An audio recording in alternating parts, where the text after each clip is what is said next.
Sir ഒരു minute. എന്താ സതീഷേ, സുഖനെയാണോ? എന്തായാലും നിന്നെ കണ്ടത് നന്നായി. ഈ മാസം 14-ാം തീയതി എന്റെ കല്യാണമാണ്, മറക്കാതെ വരണേ. തീർച്ചയായിട്ടും വരാം സാർ. നിങ്ങൾക്കൊരു ടെലിഗ്രാം വന്നിട്ടുണ്ട്. ടെലിഗ്രാമോ? ഇൻവിറ്റേഷൻ ഇതുവരെയായിട്ടും കൊടുത്തു കഴിഞ്ഞില്ല. അപ്പോഴേക്കും വിഷ് ചെയ്തുകൊണ്ടുള്ള ടെലിഗ്രാം വന്നു. പോയിട്ട് വരാം സാർ. ഓക്കെ.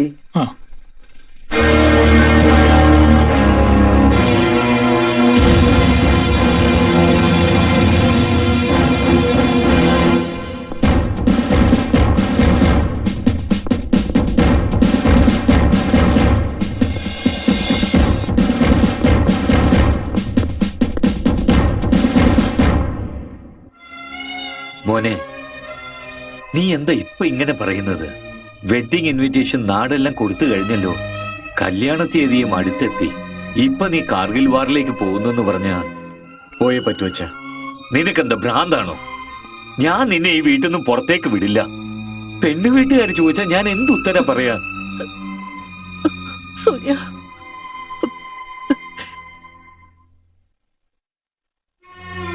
ഈ പ്രാവശ്യം തീർച്ചയായിട്ടും കല്യാണം കഴിച്ചിട്ടേ പോകുമെന്ന് എനിക്ക് സത്യം ചെയ്ത് തന്നതല്ലേ? അമ്മേ, അമ്മയ്ക്ക് തരുന്നതിന് മുമ്പ് ഞാൻ ഭാരതാംബയോട് സത്യം ചെയ്തു പോയി. എനിക്ക് അമ്മയും വേണം, ജന്മനാടും വേണം. അയാളെ തടയല്ലേ? അയാള് 2 മാസം കഴിഞ്ഞ് തിരിച്ചു വരുമെന്ന് പറയുന്നില്ലേ? ഈ മാസം നടക്കേണ്ട കല്യാണം ഒരു 2 മാസം നീണ്ടുപോകും, അത്രയല്ലേ ഉള്ളൂ. അതുകൊണ്ട് താങ്കൾ എന്റെ ബന്ധുക്കാരനാകാതിരിക്കോ, അല്ലെങ്കിൽ ഇയാളെന്റെ വരുമാനാകാതിരിക്കോ? ഞാനൊരു കാര്യം പറഞ്ഞോട്ടെ, 2 മാസം അല്ല 20 മാസം ആണല്ലോ ഞങ്ങൾ കാത്തിരിക്കും. അതുകൊണ്ട് നിങ്ങൾ എന്റെ ബന്ധുക്കാരനും ഇയാൾ എന്റെ മരുമാനുമാ, അതിൽ യാതൊരു മാറ്റവും ഇല്ല. ആ മരുമാനെ, മോൻ പോയിട്ട് വാ. Thanks uncle. ഞാൻ പോയിട്ട്.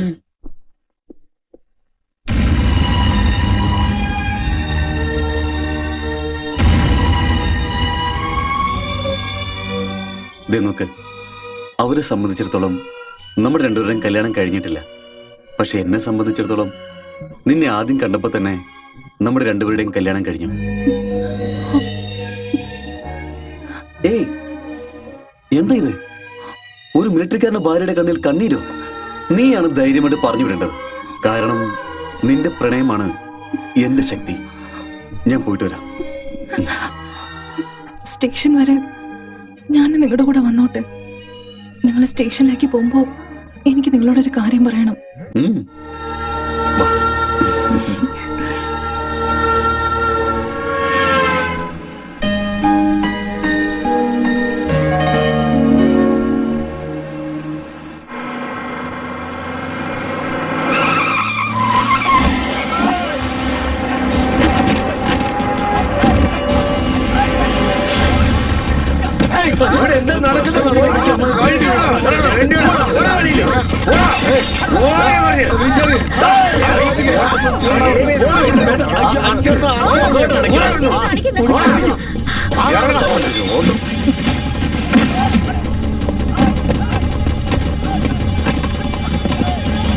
ചേട്ടാ, ആ കൊടിയോ?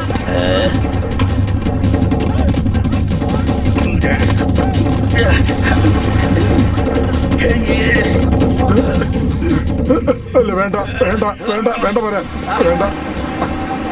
ആ കൊടി മുറിക്കണ്ട. മുറിക്കല്ല, ദേശീയ കൊടിയാ, നമ്മുടെ ദേശീയ കൊടിയാ.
കൊടി എന്നും ഇങ്ങനെ ഉയർന്നു പറക്കാൻ വേണ്ടി ബോർഡറിൽ ലക്ഷക്കണക്കിന് സൈനികർ ജീവൻ പണയം വെച്ച് പോരാടുന്നു.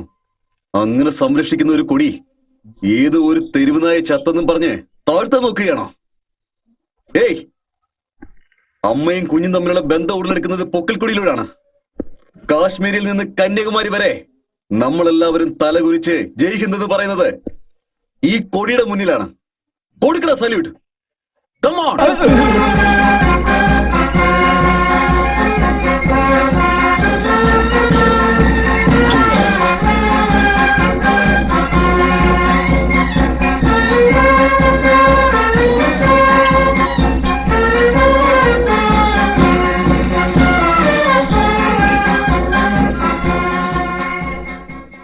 സ്റ്റേഷനിൽ വരുമ്പോ എന്നോട് എന്തോ പറയാന്ന് പറഞ്ഞിരുന്നല്ലോ, എന്താ അത്? അത് പറയേ, പെട്ടെന്നാവട്ടെ. ദേ നോക്ക്, സമയാവുന്നു, ട്രെയിൻ വരും. പറയാം. I I love love I love you. നീ ഇപ്പൊ എന്താ പറഞ്ഞേ? ഇല്ല, ഒന്നും പറഞ്ഞില്ലല്ലോ. ഇല്ല ഇല്ല, നീ ഇപ്പൊ എന്തോ പറഞ്ഞു. ഒന്നും പറഞ്ഞില്ല. നന്ദിനി പ്ലീസ്, ഒരു പ്രാവശ്യം എനിക്ക് വേണ്ടിട്ട്. ഞാൻ ഒന്നും പറഞ്ഞില്ലെന്നേ. ഒരു പ്രാവശ്യം ഒന്നും പറയുന്നേ. ഞാൻ പറയില്ല. എടാ നേരെ നോക്കണ, അവിടെ ലോറി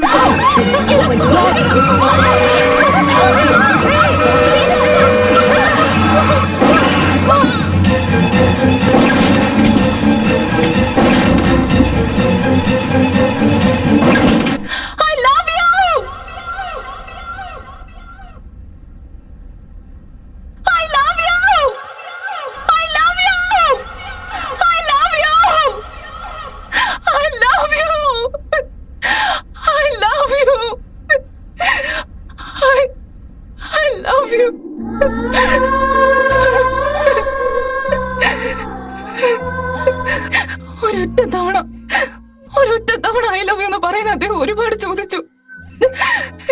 ഞാൻ പറഞ്ഞത് പോലുമില്ല. പക്ഷെ ഇപ്പൊ ഓരോ ദിവസവും 100 തവണ ശ്രീരാമജയം പോലെ ഐ ലവ് യു എന്ന് എഴുതിക്കൊണ്ടിരിക്കും. ഒരു ഭ്രാന്തിയെ പോലെ ദിവസം ഇവിടെ വന്ന് ഐ ലവ് യു എന്ന് ഒച്ചയെടുക്കും, പറഞ്ഞുകൊണ്ടിരിക്കും. അങ്ങനെ എഴുതിയ നോട്ടാണ് നിങ്ങൾ കണ്ടത്. ആ പേപ്പറിലുള്ള എഴുത്ത് മാത്രമാണ് നിങ്ങൾ കണ്ടത്. എന്റെ മനസ്സിലുള്ള വേദന നിങ്ങൾ കണ്ടില്ല. ഞാൻ ജീവന് തുല്യം സ്നേഹിക്കുന്ന അദ്ദേഹത്തെ നിങ്ങൾ കണ്ടില്ല. ആക്സിഡന്റ് ആയപ്പോ എനിക്ക് ബോധമല്ലായിരുന്നു. 5 ദിവസം കഴിഞ്ഞ ഹോസ്പിറ്റലിൽ വെച്ച് ഞാൻ കണ്ണു തുറക്കുന്നത്. അപ്പൊ തന്നെ ഞാൻ ചോദിച്ചത് അദ്ദേഹം എവിടെയാണെന്നാ. മരിച്ചു പോയെന്നാ പറഞ്ഞ. എനിക്ക് ജീവിക്കണ്ട, എനിക്ക് ജീവിക്കണ്ട, എനിക്ക് ജീവിക്കണ്ട, എനിക്ക് മരിക്കണം, എനിക്ക് ജീവിക്കണ്ട, എനിക്കിനി ജീവിക്കണ്ട അച്ഛാ. അവസാനമായിട്ട് അദ്ദേഹത്തിന്റെ മുഖമെങ്കിലും ഒന്ന് കാണിക്കാൻ പറഞ്ഞു. പക്ഷെ അവരെ കാണിച്ചത് ചോരയിൽ കുളിച്ചിരിക്കുന്ന അദ്ദേഹത്തിന്റെ ഷർട്ട് മാത്രമായിരുന്നു. I love you. I love you. ആക്സിഡന്റിൽ എന്റെ കാല് ഒടിഞ്ഞു പോയി. 25 ദിവസം ഹോസ്പിറ്റലായിരുന്നു. ഞാൻ നിങ്ങൾ ആദ്യമായിട്ട് കണ്ടതും അവിടെ വെച്ചായിരുന്നു. Sorry sister. ഇറ്റ്സ് ഓക്കെ, പോയിക്കോളൂ. ഇപ്പൊ പോയ ആ പേഷ്യന്റ് ഇല്ലേ, നിങ്ങൾ ആക്സിഡന്റ് ആയ ആ ബസ്സിലായിരുന്നു വന്നത്. പാവം, ബസിന്റെ ഗ്ലാസ് കണ്ണിൽ കുത്തി 2 കണ്ണിന്റെയും കാഴ്ച പോയി. പക്ഷേ ഭാഗ്യവാനാ, അയാൾക്ക് വീണ്ടും കണ്ണ് കിട്ടി. താൻ ഈ ഭൂമിയിൽ ഇല്ലെങ്കിലും കുഴപ്പമില്ല, തന്റെ കണ്ണെങ്കിലും ആർക്കെങ്കിലും പ്രയോജനപ്പെടട്ടെ എന്ന് നിങ്ങളെ കല്യാണം കഴിക്കാനിരുന്ന ആള് കണ്ണ് ദാനം ചെയ്തിട്ട് മരിച്ചുപോയി. ആ പുള്ളിയുടെ കണ്ണാ ഈ പേഷ്യന്റിന് വെച്ചത്.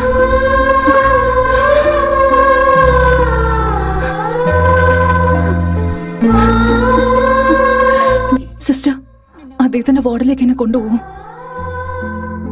ശരി, എന്നാ പോവാം.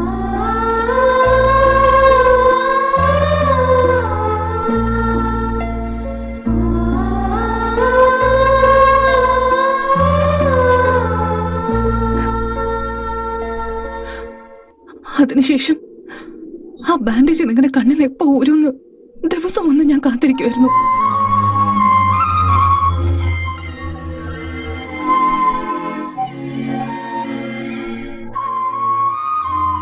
ഒരിക്കൽ ഞാൻ അവിടെ വന്ന് നോക്കിയപ്പോ നിങ്ങളില്ലായിരുന്നു. ചോദിച്ചപ്പോ നിങ്ങൾ ഡിസ്ചാർജ് ആയിന്നാ പറഞ്ഞത്. എന്തുകൊണ്ട് എന്നോട് നേരത്തെ പറഞ്ഞില്ല എന്ന് എല്ലാരോടും ചോദിച്ചു. ദേഷ്യപ്പെട്ടു.